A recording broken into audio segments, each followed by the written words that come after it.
Technical education and research YouTube में भलीकार। अज असीं क्लास 3 जो सबक 8 पढ़ंदासूं। कुर्बानी जी ईद। मुसलमान हर साल दुल्हज महीने जी 10 तारीख़ ते कुर्बानी जी ईद मल्हाईंदा आहिनि। उनखे ईद उल अज़हा या कुर्बानी जी ईद चयो वेंदो आहे। हज़रत इब्राहिम अलैहिस्सलाम हिकु भलारो नबी थी गुज़रियो आहे, जंहिंखे ख़लील अल्लाह यानी अल्लाह जो दोस्त सॾिजे थो। हिकु ॾींहुं हज़रत इब्राहिम अलैहिस्सलाम खे अल्लाह साईं ख़्वाब में हुकुम ॾिनो त पंहिंजे सभ खां प्यारी शइ अल्लाह जी राह में क़ुर्बान कर।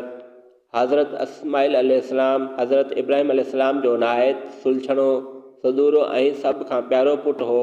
उन करे हज़रत इब्राहिम अलैहिस्सलाम खे क़ुर्बानी लाइ पंहिंजे प्यारे पुट जो ख़्यालु आयो। हज़रत इब्राहिम अलैहिस्सलाम पंहिंजे प्यारे पुटु हज़रत इस्माइल अलैहिस्सलाम खे क़ुर्बान करण लाइ मीना जे मैदान में वठी आयो।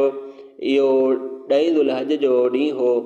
अल्लाह साईं खे पंहिंजे नबी जी इहा अदा तमामु घणी पसंदि आई।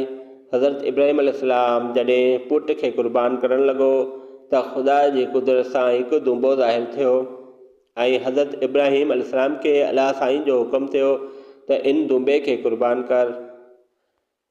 अहिड़ी रीति हज़रत इब्राहिम अलैहिस्सलाम जे उन क़ुर्बानी जी यादि में मुसलमान अॼु ताईं 10 दुल्हज ते क़ुर्बानी जी ईद मल्हाईंदा आहिनि ऐं जानवरनि जी क़ुर्बानी कंदा आहिनि। क़ुर्बानीअ जे गोश्त जा 2 हिसा कया वेंदा आहिनि।